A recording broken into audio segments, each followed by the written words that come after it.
दोस्तों, उत्तर प्रदेश में योगी आदित्यनाथ का बुलडोजर लगातार गरज रहा है और कोई भी ऐसी जगह हो जहां लोगों ने सरकारी जमीन पर कब्जा किया हो, अधिकारियों को आदेश है कि ऐसी जमीन को तत्काल खाली कराया जाए और गरीबों में बांट दिया जाए।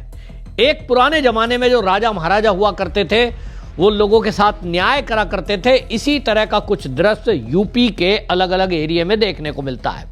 संभल आपको याद ही होगा, संभल में जहां आपको याद होगा कि दंगा फसाद किया गया था, पुलिस पर हमला किया गया था।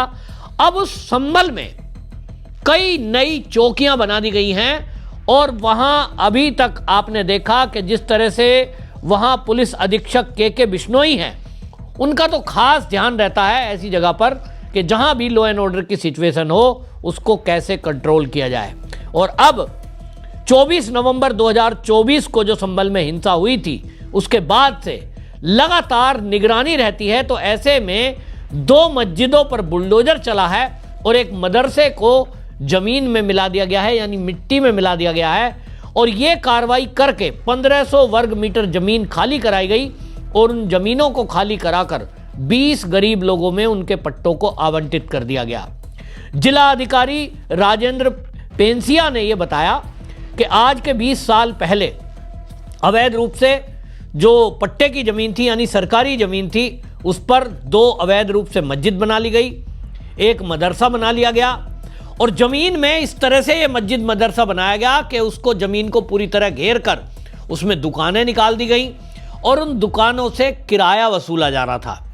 वहाँ के जो नेता हैं, अब उन्होंने पार्टी का नाम तो नहीं बोला है तो मैं भी नहीं बोलूँगा, लेकिन आप समझ जाइए।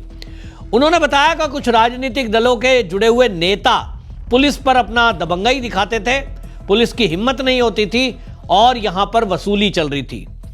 ये लाखों रुपए की जमीन इस तरह से अवैध रूप से कब्जा रखी थी। इसको लेकर पहले उनको नोटिस दिया गया था कि इस जमीन को खाली किया जाए। कुछ लोगों ने दिखावटी रूप में मस्जिद को तोड़ना शुरू कर खुद से कर दिया, लेकिन आदेश था तो डीएम साहब खुद वहां मौके पर पहुंचे। पूरी आपको बताएं कि लगभग 12 थानों की पुलिस वहां पहुंची और वो जमीन को खाली कराया गया।